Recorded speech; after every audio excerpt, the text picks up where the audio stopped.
कुटुंबावरती जो लुटीचा कार्यक्रम चालू आहे त्याविरुद्ध आंदोलनाचा एक पुकारा केला होता। त्यानुसार मी आणि सर्व शिवसैनिक यांनी गेल्या म्हणजे कालच्या नाही त्याच्या गेल्या रविवारी दादर इथल्या हनुमान मंदिराच्या समोर महाआरती केली, रामरक्षा पठण केलं। त्याच्यानंतर हा कार्यक्रम आता महाराष्ट्रात अनेक ठिकाणी व्हायला लागलेला आहे। येत्या 18 तारखेला नागपूरमध्ये हा कार्यक्रम होईल जिथे मी स्वतः जाणार आहे। माझा प्रयत्न आहे की आता हिंदूंनी झोपून चालणार नाही, जागा झालं पाहिजे। आपल्या हिंदुत्वाचा आपल्या हिंदू धर्माचा दुरुपयोग करून जर लुटण्याचा कार्यक्रम कोणी करत असेल तर त्यांना आता त्यांची जागा दाखवण्याची वेळ आलेली आहे। एकूणच काय की सध्या देशामध्ये फार विचित्र परिस्थिती आहे। मी मागेही बोललो होतो, कदाचित तुमच्याशीच बोललो होतो का आणखीन कुठे बोललो होतो कल्पना नाही मला, पण बऱ्याच वर्षानंतर देशात आणि महाराष्ट्रामध्ये विरोधी पक्षाला प्रचंड काम आहे। कारण जिथे बोट दाखवू तिथे भ्रष्टाचार चाललेला आहे। रस्त्यावरती खड्डे आहेत, पण रस्ते करणाऱ्यांचं ज्यांचं काम आहे ते गडकरी साहेब इथेनॉलवरती बोलत आहेत। तर एकूणच काय की अंधाधुंद कारभार सुरू आहे। आणि म्हणून मग मी असं ठरवलं की प्रत्येक वेळेला एकाच विषयासाठी प्रेस कॉन्फरन्स घ्यायची। आणि आज मी जो विषय घेतलेला आहे हा विषय साधारणतः गेले किमान महिनाभर चालू आहे, पण दुर्दैवाने म्हणावा तसा तो लोकांपर्यंत जरी पोचला असला तरी लोकभावना त्याच्यावरती व्यक्त होत नाहीयेत। आणि तो विषय म्हणजे दिल्लीमध्ये जंतर मंतर येथे आपल्या अभिजित दिपके यांनी जो विषय उचलला तो अनेक युवकांच्या किंवा मी तर म्हणेन देशातल्या प्रत्येक युवकाच्या भवितव्याचा विषय आहे। नीट परीक्षेचे पेपर फुटले, त्याच्यानंतर अनेक विद्यार्थ्यांनी आत्महत्या केल्या, कोणी त्याच्याकडे लक्ष दिलेलं नाहीये। सरकारला वेळ नाहीये, सत्ताधारी पक्षाला इतर पक्ष फोडाफोडीमध्ये जास्त रस आहे, पण जिथे देशाचं नशीब फुटतंय, विद्यार्थी आत्महत्या करतायत, त्यांच्याकडे लक्ष द्यायला त्यांना वेळ नाहीये। आणि मी आजची जी पत्रकार परिषद घेतलेली आहे ती त्या आंदोलनाला आणि सोनम वांगचुक यांना पूर्ण पाठिंबा जाहीर करण्यासाठी मी ही प्रेस कॉन्फरन्स घेतलेली आहे। सोनम वांगचुक एक मला येऊन भेटून गेले गेल्या महिन्यामध्ये। नेहमी मला त्यांच्याबद्दल एक आदर राहिलेला आहे। त्यांच्या खरं म्हटलं तर बुद्धिमत्तेचा देशाने उपयोग करून घ्यायला पाहिजे, पण अशाही व्यक्तीला देशद्रोही ठरवून तुरुंगात टाकलं जातं। आज ती व्यक्ती तिकडे आमरण उपोषणाला बसलेली आहे। दिवसागणिक त्यांची तब्येत खालवत चाललेली आहे। 16 दिवस झाले। मी 4 दिवसापूर्वी मुद्दामून अरविंद सावंत यांना त्यांच्या भेटीसाठी पाठवलं होतं। मी फोनवरून त्यांना विनंती केली की सोनमजी तुम्ही प्राणांतिक उपोषण करू नका, कारण तुमच्यासारख्या व्यक्ती या देशाला पाहिजेत आणि सरकारला काय पडलेलं नाही। अशा एक एक व्यक्ती जर आपणहून जात असतील तर सरकारला ते हवंच आहे असं नाईलाजाने मला म्हणावं लागते। आज कोणाच्या लक्षात असेल किंवा नसेल, 2018 साली JD अग्रवाल ह्यांनी गंगेसाठी आमरण उपोषण केलं होतं। मला वाटतं 115 दिवसाचं उपोषण होतं। काय होतं त्यांच्या उपोषणाचा विषय? स्वतःसाठी काय मागत होते का? तर गंगेमध्ये जे काय सगळं बट्ट्याबोळ झालेला आहे गंगेचा, त्याबद्दल त्यांनी त्या उपोषण केलं होतं। त्यांनी प्राण सोडला, कोणी त्याची तशी म्हणावी तशी दखल घेतली नाही। गंगेत अजूनही त्याच्यानंतर कोरोना आला, गंगेमध्ये मृतदेह सोडले गेले, सगळा बट्ट्याबोळ चाललेला आहे। आणि आज देखील सोनम वांगचुक यांची प्रकृती ही दिवसागणिक खालवत चाललेली आहे। मी तर म्हणेन आज आता असा एक क्षण आलेला आहे, जरी मी या एका विषयासाठी प्रेस कॉन्फरन्स घेत असलो तरी सगळ्या जणांनी सगळे विषय घेण्याची आवश्यकता आहे असं नाही। मात्र एखादा विषय जरूर असा असायला पाहिजे की त्याच्यावरती देशातल्या सर्व राजकीय पक्षांनी एकत्र यायला पाहिजे। मी अजूनही तिथे कोणी पक्षाचे झेंडे घेऊन जावे या मताचा नाही आहे, कारण अभिजित दिपके हा युवक देशातल्या युवकांचा आवाज तिकडे उठवतोय। आणि हे युवक जे आहेत हे सुशिक्षित आहेत। म्हणजे आज सकाळी मी ते सोशल मीडियावरती बघितलं, ते असेल तर भयानक आहे, कारण 20 तारखेला मला वाटतं त्यांनी मोर्चा आयोजित केलेला आहे। आणि अभिजित दिपकेने असा एक दावा केलेला आहे की येत्या 20 तारखेच्या आत काही गुंड तिकडे सोडून हिंसाचार माजून हे आंदोलन उधळून लावण्याचा काही जणांचा प्रयत्न आहे। हे फार हिणकस आणि नीच वृत्तीचे लक्षण आहे. एकूणच सोनम वांगचुक आहेत, अभिजित दिपके आहे आणि सगळे जे काही युवक आहेत हे कोणासाठी लढत आहेत?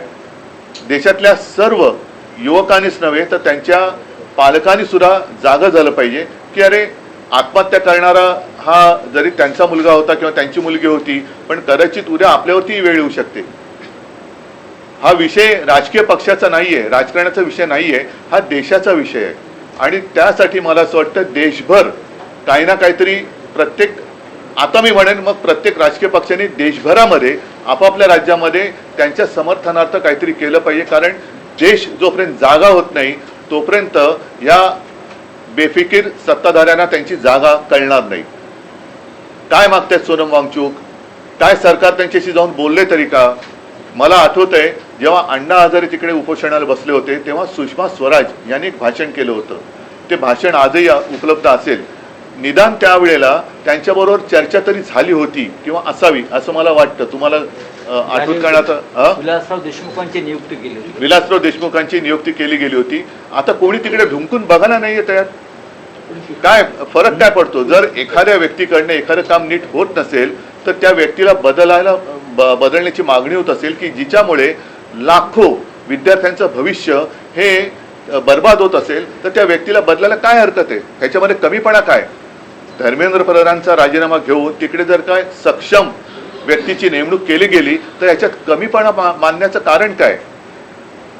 जे विद्यार्थी जागून, आणि मी बघतोय की अनेक पालक सुद्धा अतिशय म्हणजे संतापलेले आहेत.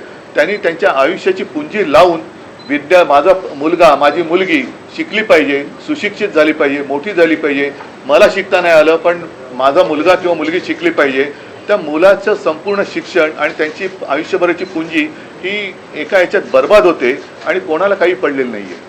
बरं, त्याच्यात आणखीन आता हे बोललं तर पुन्हा महाराष्ट्राचा अपमान होईल असं मुख्यमंत्र्यांना वाटू शकतं.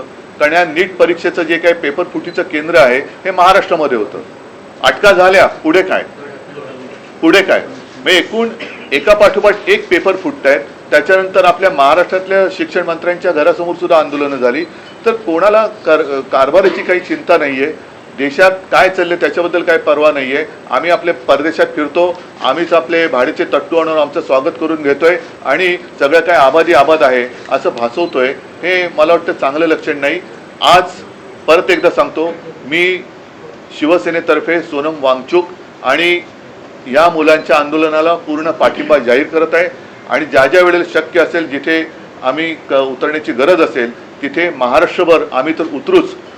आपल्या माध्यमातून मी देशातील सर्व पक्षांना सांगतोय की आपण देखील आपापल्या राज्यामध्ये, राज्यातील प्रमुख शहरामध्ये या युवकांना बळ मिळेल अशा पद्धतीने काही प्रतिकात्मक असेल, आणखीन काही असेल, हे समर्थनार्थ आंदोलन करा किंवा प्रदर्शन करा की जेणेकरून आजही देशातली युवा शक्ती जी आपण देशाचे भाग्यविधाते समजतो त्या भाग्यविधात्यांना कळेल की आजचे जे भाग्य किंवा दुर्भाग्य विधाते आहेत हे आपल्या सोबत आहेत. तुम्ही दिल्लीत जाऊन पाठिंबा देणार सहभागी होणार आहे का शिवसेना? ऐका, मी 20 तारखेच्या मोर्चात सहभागी सगळ्यांनी व्हावं असं म्हणालेलं नाहीये. ज्यांना जायचंय, मला जायचं वाटलं तुम्ही जरूर जाईल, परंतु किमान मी जिथे आहे तिथे तरी मी काहीतरी करावं. मी असं सगळ्यांना सांगत नाही की देशातनं सगळ्यांनी चलो दिल्ली, नाही, तुम्ही जिथे आहात तिथे तर उभे राहा. मी मुंबईत आहे, मी मुंबईत तर उभा राहिलो पाहिजे. मी पुण्यात आहे, पुण्यात राहिलो पाहिजे. मी चेन्नईत आहे, चेन्नईत राहा, बंगालमध्ये, कलकत्त्यात राहा, सर्वत्र जिथे देशातनं सगळ्या चहू बाजूनी हे रान पेटेल त्यावेळेला सरकारला या युवकांसमोर गुडघे टेकावे लागतील. आणि म्हणून जर मला वाटलं तर मी जरूर जाईन देखील. असं काही नाही आहे की मला त्याच्यामध्ये काय वाटतंय. पण आज सुद्धा ही जी त्यांची जी चळवळ आहे ती कोणत्याही पक्षाचा झेंडा हातात न घेता चाललेली आहे. कारण नाईलाजाने मला असं म्हणावं लागतंय की देशातल्या तरुणांचा आणि युवकांचा कदाचित ह्या फोडाफोडीच्या सगळ्या नीच राजकारणामुळे प्रस्थापित राजकीय नेत्यांवरचा विश्वास उडाला असेल आणि त्यांना असं वाटत असेल की कोणताच राजकीय पक्ष माझ्यासोबत नाही, तर आम्ही तर आहोत. पण तिथे कोणत्याही पक्षाचा झेंडा न घेता आंदोलन होत असेल तर त्याला माझा पूर्ण पाठिंबा आहे. विषय असा आहे की तुम्हाला असं वाटतं का, कारण तुम्ही इंडिया अलायन्स मध्ये एक प्रमुख पक्ष आहात, तर देशाच्या विरोधी पक्ष नेत्यांनी म्हणजे राहुल गांधींनी या व्यासपीठावर जाऊन या आंदोलनाला समर्थन दिलं पाहिजे? जरूर, म्हणजे माझं तर म्हणणं आहे, मला वाटलं तर मी सुद्धा जाईन. राहुल गांधींनी गेलं पाहिजे. देशातील ज्यांना असं वाटतं, मग अगदी भारतीय जनता पक्षातले असले तरी, जसं मी रामरक्षा आंदोलनात भाजपच्या कट्टर कडवट हिंदुत्ववादींना आवाहन केलं होतं की ज्यांना हिंदू धर्माबद्दल प्रेम आहे त्यांनी सहभागी व्हावं, तसंच आज देखील मी पक्षाच्या पलीकडे जाऊन ज्यांना या देशातल्या युवकांबद्दल एक आस्था आहे, तो कोणत्याही पक्षाचा असो, पक्षाचे जोडे बाजूला ठेवून तिथे जावं अशी माझी सगळ्यांना विनंती आहे. आणि नाही तर किमान आपण जिथे आहात, म्हणजे आता जसं तामिळनाडूमध्ये स्टालिन आहेत, ते विजय आहेत, केरळामध्ये आता काँग्रेसचं सरकार आले, कर्नाटकात आहे, तिकडे ममता दिदी जरी विरोधी पक्षात असल्या तरी सर्वांनी, अखिलेश आहेत उत्तर प्रदेशमध्ये, छत्तीसगडमध्ये कोण असतील, झारखंडमध्ये कोण असतील, तर संपूर्ण देशात किमान त्या राज्यातल्या प्रमुख शहरामध्ये सगळे जर का रस्त्यावर उतरले आणि याला पाठिंबा दिला तर मला वाटतं देशात 16 दिवस आंदोलन सुरू आहे. राहुल गांधी जिथे राहतात हक्केच्या अंतरावर आहे. बघा, हा विषय राहुल गांधींच्या भविष्याचा नाहीये, हा विषय देशाच्या युवकांच्या भविष्याचा आहे. म्हणून आपण त्याच्यावरती चर्चा करूया. कोणी काय करायचं, समजा आज मी प्रेस घेतली नसते, मला तळमळ वाटली, मी घेतली. जेव्हा अभिजित दिपकेनं आंदोलन सुरू केलं होतं त्यावेळी संजय राऊत यांनी एक फोटो केला होता की अभिजित दिपके आणि नरेंद्र मोदी यांच्या संदर्भातला तो आणि भेट झाली असं म्हटलं होतं की कुठेतरी भाजप पुरस्कृत हे आंदोलन आहे अशा प्रकारचे त्यावेळेला त्यांनी तो ट्विट केला आणि त्या ट्विटमुळे त्यांच्याबद्दलचा जो संभ्रम होता तो दूर झाला आणि त्याच्यानंतर भारतीय जनता पक्षाची जी एक वृत्ती दिसते, असंवेदनशीलता, ही जाहीर झाली. कारण हा फोटो त्यांनीच कदाचित ट्विट करून ते तसं करू शकले असते, पण संजय राऊत यांनी ट्विट केल्यामुळे त्या अभिजितवरचा संभ्रम दूर झाला. आणि आता जे दिसते, म्हणजे आता सोनम वांगचूक हे मी त्यांना स्वतः विनंती केली की तुम्ही असं करू नका, उपोषण सोडा, पण तो माणूस तो मेरा कुछ भी होने दो लेकिन देश का भला होना चाहिए. आता अशा व्यक्तीसमोर आपण काय बोलायचं. म्हणून आज सुद्धा मी एक त्यांना आपल्या माध्यमातून हात जोडून विनंती करतोय की वांगचूकजी, आपल्यासारखी माणसं आम्हाला हवी आहेत, देशाला पाहिजे आहेत. हे सरकार असंवेदनशील आहे. आपल्यासारखे लोक राहिली काय न राहिली काय सरकारला काही फरक पडत नाही, पण आपल्या बुद्धिमत्तेचा आपल्या बुद्धिमत्तेची देशाला गरज आहे. कृपा करून उपोषण सोडा. आम्ही सगळे किंवा आपण सगळे एकत्र मिळून या देशाला सांभाळू. मागच्या काही वर्षांपासून एक पांडा पडतोय. शेतकऱ्यांचं आंदोलन असेल किंवा कोणाचंही आंदोलन असेल, महिनो ते चालत राहतं, परंतु सोनम वांगचूक यांचं आंदोलन हे आमरण उपोषण आहे आणि पुढे जाऊन असं काही बरवाईट होऊ नये यासाठी तुम्ही विरोधी पक्ष म्हणून सरकारवरती, केंद्र सरकारवरती सुद्धा दबाव आणण्याचा प्रयत्न करणार आहात का? कोणाशी मी आता जे बोललो तर तेच आहे. 20 तारखेला पार्लमेंटच्या पहिल्याच दिवशीचा विषय पार्लमेंटला घेतला. आज पार्लमेंट सुरू होतोय. 20 तारखेला आमचे खासदार तर या विषयावरती दाणानून सोडतीलच, संसद दाणानून सोडतील. पण त्यावेळेला राहुलजींना सुद्धा मी विनंती करतोय, सर्व पक्षाच्या खासदारांना सांगतोय, अगदी भारतीय जनता पक्षाच्या खासदारांना सांगतोय की तुमच्यात जर माणुसकीचा एखादा अंश शिल्लक असेल तर ह्या आंदोलनात सहभागी व्हा. प्रेस कॉन्फरन्स मध्ये 3 लोक नेहमी असायची, 2 खासदार तुमचे आणि ठीक आहे. आता मला असं वाटतं की हा विषय संपूर्ण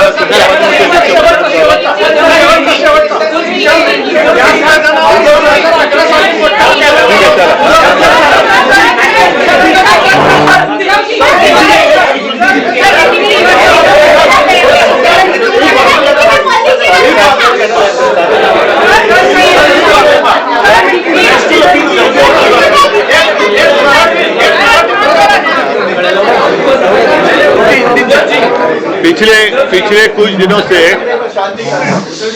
दिनों से आप देख रहे हो एक विषय पर आंदोलन चल रहा है, लेकिन मुझे नहीं लगता सारे लोगों ने उसके ऊपर कुछ ध्यान दिया है. लेकिन विषय तो बहुत महत्वपूर्ण है. अपने देश की युवा का भविष्य उससे जुड़ा हुआ है और वो जो विषय है स्वाभाविक है. नीट की जो एग्जाम थी उसके पेपर लीक के बारे में है. अभिजीत दिपके जो अमेरिका में रहते थे, अपने पढ़ाई के लिए गए थे, उन्होंने वहाँ से आवाज़ उठाई, लेकिन हमारे देश में से किसी ने आवाज़ उठाई नहीं थी. वो अमेरिका छोड़कर यहाँ आए, आवाज़ उठाई. एक कॉकरोच जनता पार्टी नाम से उन्होंने एक आंदोलन शुरू किया और आप देख रहे हो कि बहुत ही सपोर्ट सोशल मीडिया पर उनको मिल रहा है. आज मैं आपके साथ इसलिए बात कर रहा हूं क्योंकि पिछले 15 दिनों से सोनम वांगचुक जी वहाँ अनशन पर बैठे हुए हैं। दिन ब दिन उनकी तबीयत है वो कमजोर होती चली जा रही है। मैंने प्रयत्न किया, 4 दिन पहले अरविंद सावंत जी को मैंने वहाँ उनको मिलने के लिए भेजा था और तब मैं स्वयं उनके साथ मैंने फ़ोन पर बात की थी, विनती की थी कि सोनम जी आप जैसे लोगों की हमें और देश को ज़रूरत है, कृपा कर कर अनशन छोड़ो। लेकिन मानने के लिए तैयार नहीं। सरकार तो कुछ परवाह नहीं है, ना ही उनके साथ बात करने की कोशिश कर रही है, ना ही जो युवा है, बहुत सारे युवाओं ने खुदकुशी भी की है, लेकिन सरकार उनकी तरफ देखने के लिए भी तैयार नहीं है। और इसलिए मैं चाहता हूं कि अब समय आया है पूरे देश में अपने अपनी पार्टी का जो एजेंडा है बाजू में रखकर हम सारे लोग इकट्ठा आकर वो जो आंदोलन चल रहा है उसका समर्थन करें। और वो इसलिए करें क्योंकि ये सिर्फ एक पार्टी का एजेंडा नहीं है, अपने देश का भविष्य का विषय है। और देश के भविष्य के लिए आज जिनके कंधों पर जिम्मेदारी है वो अपनी जिम्मेदारी नहीं उठाएंगे तो देश की स्थिति बड़ी बुरी हो सकती है, खराब हो सकती है। और मैं आज खुलेआम सोनम वांगचुक जी को और दीपके को मेरा समर्थन दे रहा हूं। अगर जरूरत पड़े तो मैं भी दिल्ली जाऊंगा, लेकिन मैं आज आपके माध्यम से पूरे देश के जितने सारे राजनीतिक पार्टियां हैं उनको यही कह रहा हूं, आप जहां भी हो, जिस राज्य में हो, जिस शहर में हो, आप बाहर आइए और समर्थन के लिए कुछ ना कुछ जरूर करिए। आपके जो सांसद हैं, तीनों सांसद वो इस प्रोटेस्ट का हिस्सा बने। मेरे सांसद ही नहीं, मैं सारे सांसद जितने कितने 550 सबको मैं और राज्यसभा के सबको मैं ये सवाल पूछ रहा हूं या रिक्वेस्ट कर रहा हूं। रिक्वेस्ट शब्द जरा अच्छा है कि अगर आप में जरा भी इंसानियत बाकी रही हो तो आप इस आंदोलन का समर्थन करें।